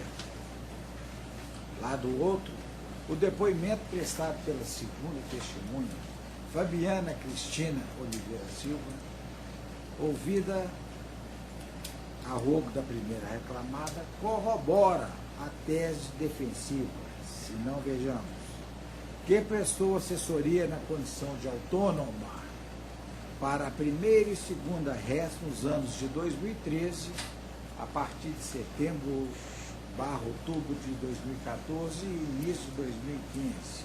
Omissas. 4. Que a depoente foi contratada pela autora para prestar os serviços mencionados. 5. Que desconhece a remuneração da autora, já que ela era a única pessoa que realizava os caixas. 6. Que visitou diversas vezes a primeira ré, sendo atendida pela autora. 7. Que a autora se apresentava como sócia proprietária da primeira ré, desde o início em que prestou assessoria.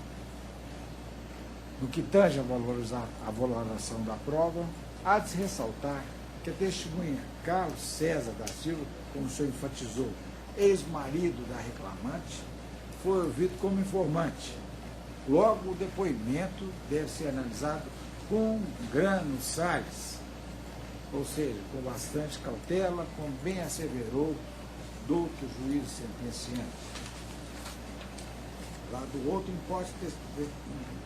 importante evidenciar uma informação extraída do depoimento do senhor Carlos, qual seja, que antes de ser incluída formalmente o quadro societário da primeira ré, a autora era casada com sócio daquela empresa.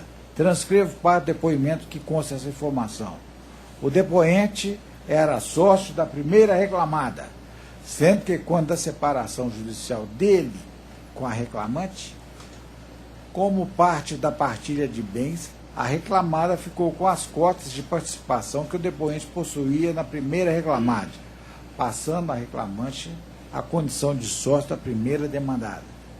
Compulsando, pois, o bojo probatório, verifica-se que a primeira e segunda reclamada são empresas familiares da reclamante, onde esta comparecia e se apresentava na condição de proprietária.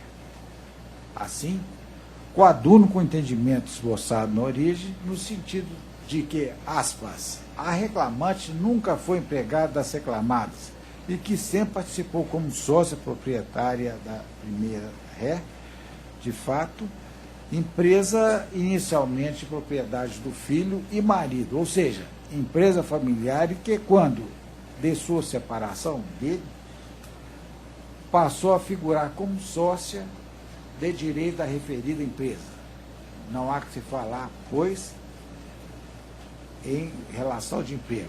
Ademais, a vasta documentação coligida pela autora, em especial os e-mails trocados entre as RES, são hábeis a comprovar a eventual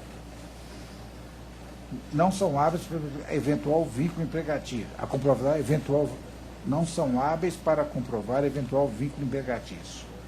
Como se vê, no caso em apreço, a autora não se desincumbiu a contento do ônus probatório, uma vez que a prova documental e as testemunhas ouvidas a seu rogo e das demais reclamadas foram firmes ao demonstrar que ela não trabalhou em proveito das RES e sim apresentava-se na condição de sócia proprietária da primeira reclamada.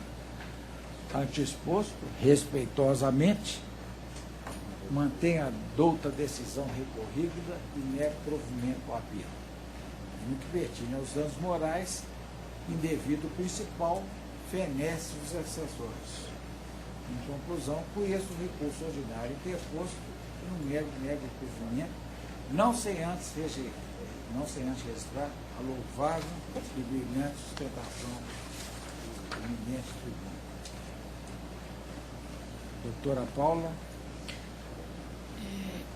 Sou muito sensível, cumprimento também o advogado pela brilhante sustentação, sou muito sensível a essas questões de pejotização, de reconhecimento do vínculo empregatício, mas o problema aqui desses autos, de fato, é de ônus na prova. E, a meu ver, a empregada, a autora, ela não comprovou a presença dos elementos fáticos jurídicos configuradores da relação de emprego, motivo pelo qual não vejo como dar provimento ao apelo do empregado nesse caso. Eu acompanho o relator.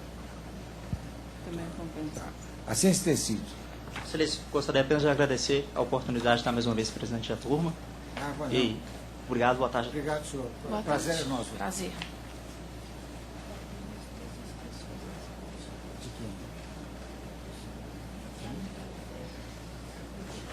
Pode chamar.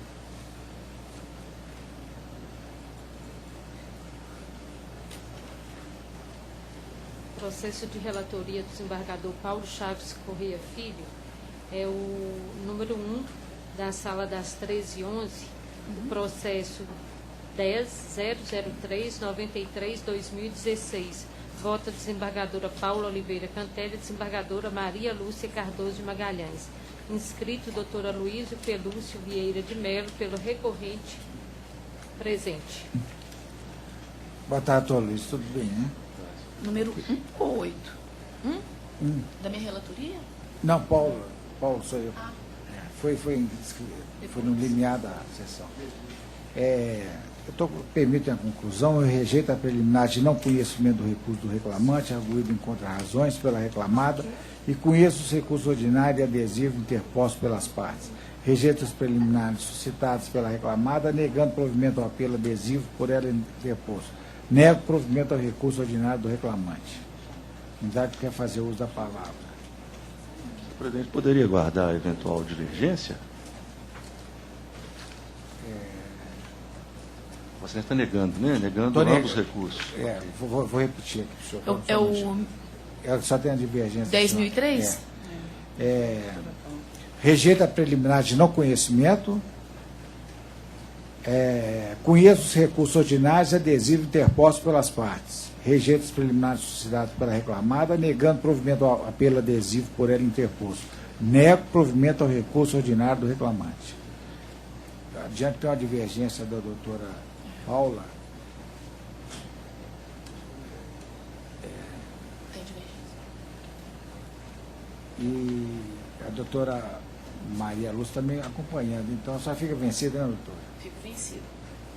O senhor tem interesse em fazer uso da palavra? Não, você está proclamando já. Tá. Ok. A decisão por maioria, vencida a eminente desembargadora Paula Oliveira Cantelli, que imprimia provimento ao apelo interposto pelo empregado. Assim se decide. Boa tarde, doutor. Boa tarde.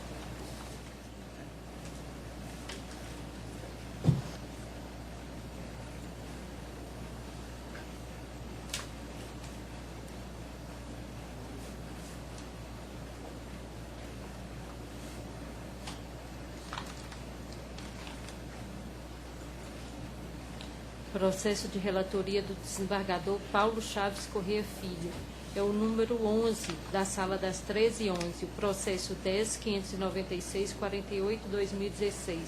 Votam a desembargadora Paula Oliveira Cantelli e a desembargadora Maria Lúcia Cardoso Magalhães. Inscrita a doutora Paula Barbosa de Melo, pelo recorrente presente. Boa tarde, doutor. Boa tarde. Permite-me a conclusão. Pelo exposto, acolho a preliminar de nulidade processual arguída pela reclamada, em contra-razões, e declaro a nulidade de citação a ela endereçada e via de consequência de todos os atos processuais que se seguiram. determina o retorno dos autos à origem para que a ré seja regularmente citada no endereço por ela fornecido e dê tal para a realização de nova audiência inicial com regular instrução do feito, prosseguindo-se após novo julgamento conforme se entender de direito, prejudicado o exame do recurso, o reexame do recurso deposto pelo reclamante. É propositura de voto. Tem interesse em fazer uso da palavra? Excelência, sim, excelência. Eu cumprimento essa douta turma na pessoa do ilustre desembargador presidente. Com a devida vênia do voto, certamente foram analisados os autos, mas eu acredito que algumas questões precisam ser melhor esclarecidas com relação a essa arguição preliminar de nulidade. Primeira coisa que se deve ressaltar é que não há nas contrarrazões da ré efetivamente uma preliminar de nulidade.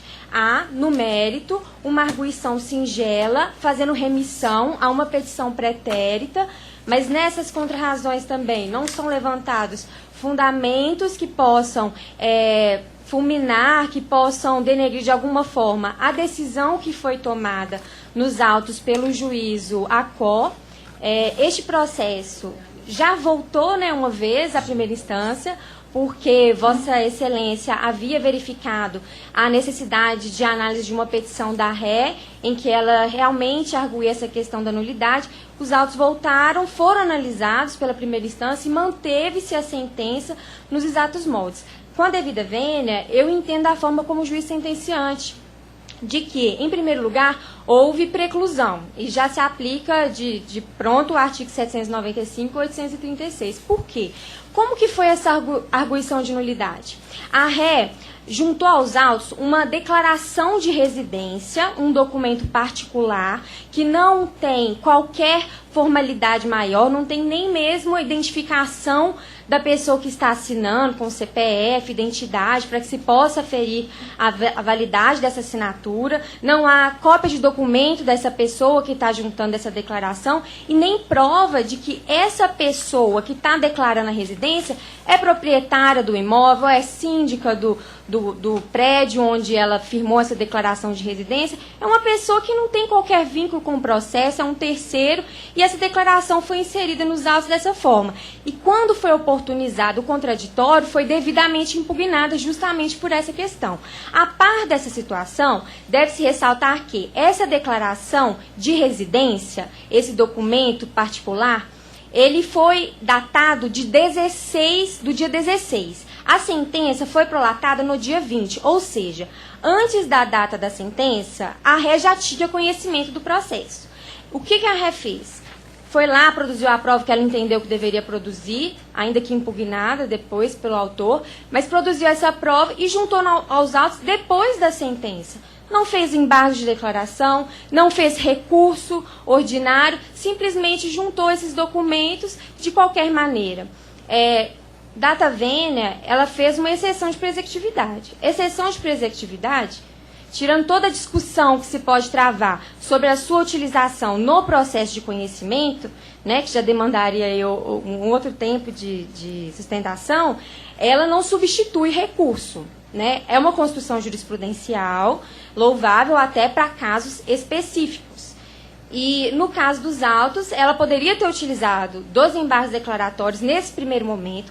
Após o julgamento dos embargos declaratórios do autor, poderia novamente ter utilizado os embargos ou do recurso, ainda que com uma preliminar, não fazendo depósito recursal, arguindo alguma questão nesse sentido. Mas não, preferiu utilizar uma exceção de presectividade, juntando documentos que não passaram por qualquer prova, não são documentos substanciais. Com a devida vênia, tendo em vista o trânsito em julgado da decisão em relação à ré, porque a ré esperou, foi manifestando, mas não recorreu, não embargou. Em relação a ela, a decisão transitou em julgado. Para desconstituir uma decisão transitada em julgado, com a devida vênia, eu entendo que deveria haver nos autos uma prova robusta e idênea de dúvidas.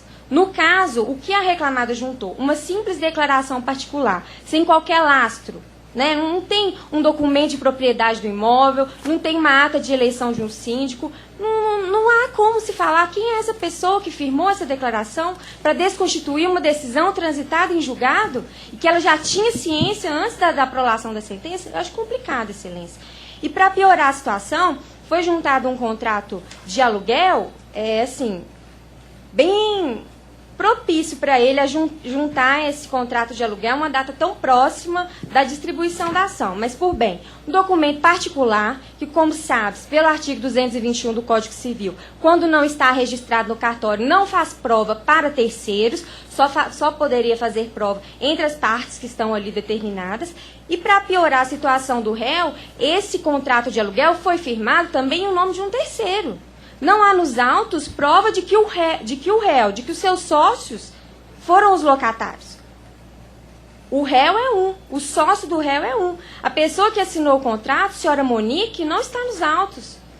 Então, com a devida vênia, peço encarecidamente, considerando, né, que o processo anda para frente, não anda para trás, uma exceção de presectividade e data vênia, arguir preliminar em contra-razões, sendo que teria a oportunidade de utilizar o manejo certo, o recurso cabível, para poder desconstituir uma decisão transitada de julgado com uma prova tão assim superficial como foi feito, com devida vênia, eu gostaria de apelar, né, aqui para a revisora e para o terceiro votante para que abrissem a divergência, para que não se proclame esse julgamento, seja revertido e apreciado o recurso do autor. Com a devida vênia, eu agradeço, Excelência. Apesar do brilhantismo da sustentação, diviso como modificar a propositura de voto, não. Eu faço porque eu tive extremo cuidado, não só nesses autos, como em todos, quando a parte suscitou, alegou a exceção de pré-executividade após a decisão proferida. Tanto eu converti em diligência e terminei o retorno dos autos de origem para que o juiz manifestasse a respeito. Pois bem, eu entendi que o juiz de primeiro grau, ele não apreciou, viu, como deveria tê-lo feito, a determinação. Então, determinou os autos de origem. Questionei-me o cabimento de fruição de nulidade em contra-razões. Se seria o caso de o reclamante interpor o recurso ordinário ou recurso devido, arguindo a nulidade. Ela arguiu em contra-razões. Fui ao site do TST e verifiquei que realmente pode sim, em contra-razões, arguir a nulidade da sentença por vício de citação em contra-razões. Por quê? A citação é o ato que faz brotar o processo. A citação eivada de mácula, de eiva, de efeito, torna nulo o processo desde a raiz, por isso é ex radice. A nulidade, a citação enodoada de qualquer defeito contamina o processo todo, faz retornar tudo estaca zero. Então, nesse caso, eu tive esse cuidado de verificar se era possível. Eu entendi perfeitamente que a reclamada certamente não deveria ter o numerário para fazer o depósito de recurso e aproveitou o recurso do reclamante, que já lhe tinha sido favorável, e arguiu contra razões. Então, eu tentei todo com perfil, examinei perfeitamente a decisão não encontra escudado em decisões do TST. Então, por essas razões, eu estou mantendo a decisão e deixo claro que, de início, cumpre asseverar que a nulidade de citação, embora articulada em contra-razões, desafia conhecimento pela essa instância revisora, por se tratar de nulidade que, a caso verificado, macula todo o item procedimental. Com efeito, A inicial foi distribuída em 20 de abril de 2016 e a notificação da reclamada foi enviada para o endereço do sócio Ailton Ramalho dos Santos, na Avenida Deputado Cristóvão Charadia, número 391, apartamento 504, bairro Buritis, conforme indicado no exordial. O documento de edital indica que a notificação foi recebida por Gilmar Eustáquio, em 25 de 4 de 2016. A audiência inicial foi realizada em 8 de 6 de 2016, sem o comparecimento da ré. Todavia, em 20 de 6 de 2016, mesma data em que foi proferida a sentença, a reclamada apresentou a petição de edital arguindo a nulidade do feito por ausência de situação válida e regular, ao ressaltar que a correspondência com essa finalidade foi enviada para o antigo endereço do sócio da reclamada. Da análise do documento apresentado pela ré, a partir do edital, constata-se que na data da propositura da ação, o sócio da reclamada não mais residia no endereço indicado na peça de ingresso.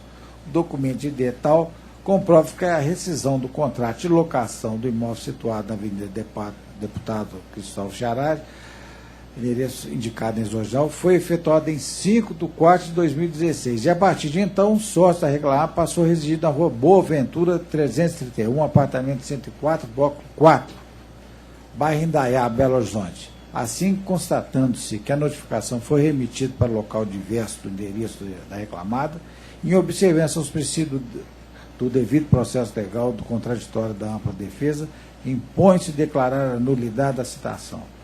Por sua vez, com a devida havendo entendimento adotado pelo juiz da Cor na decisão tal, considera que não se operou a preclusão em relação à possibilidade de arguição da presente nulidade, pois a ré se manifestou na primeira oportunidade em que teve de falar nos autos, nos termos do artigo 795 da CLT. Ou seja, quando tomou ciência da sentença prolatada e apresentou a petição, embora denominada exceção de pré-executividade, arguindo a nulidade do feito. Ante exposto, respeitosamente, declaro a nulidade da citação da reclamada e via de consequência de todos os atos processuais que se seguiram. Determino o retorno dos autos origens para que a ré seja regularmente notificada do endereço por ela fornecido para a realização de nova audiência inicial com regular instrução do feito, proferindo-se após novo julgamento como se entender de direito, em razão do decidido, prejudicado o exame do recurso interposto pelo reclamante. Doutora Paula. Bom, eu parabenizo o advogado pela realmente brilhante sustentação oral, de fato e de direito, muito boa sustentação oral, e concordo plenamente com Vossa Excelência, que o processo tem que andar para frente e não para trás. Né? Hoje em dia, mais do que nunca, nós temos que observar o princípio da razoável duração do processo. No entanto, nesse caso aqui, prosseguir com o feito, com o erro de procedimento, é temerário, e por isso eu estou de acordo com o voto com o tutor, senhor presidente. Assim se decide. Obrigada, Excelência.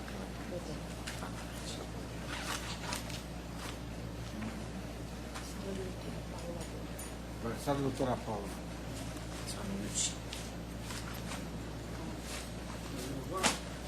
Acho que é o último do senhor, né? Ô, doutor, tudo bem? Paulo, tudo bem? Dos tempos de Pedro Leopoldo. Muitos anos, né? Muitos anos, realmente. Prazer em revê-lo. O prazer é todo meu. Não só revê-lo, como os demais componentes dessa forma.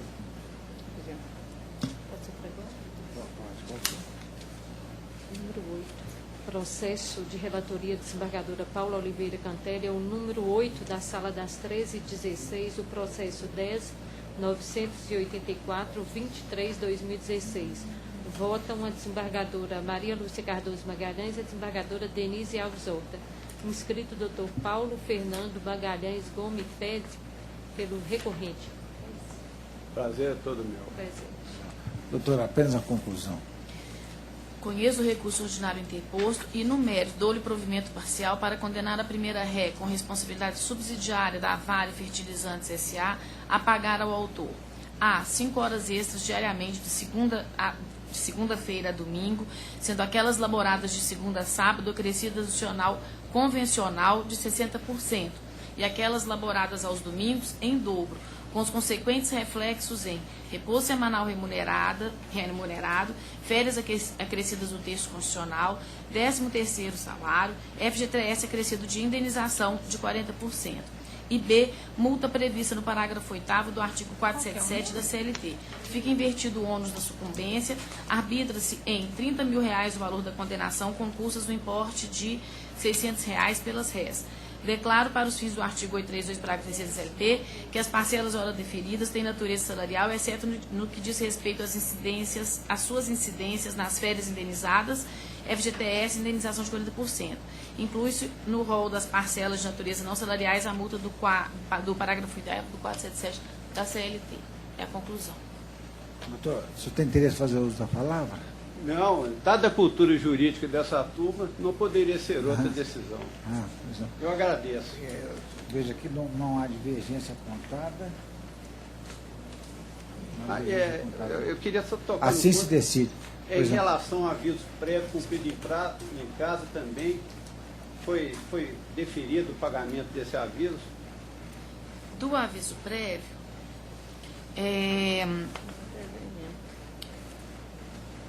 não, no aviso prévio não. Não foi não.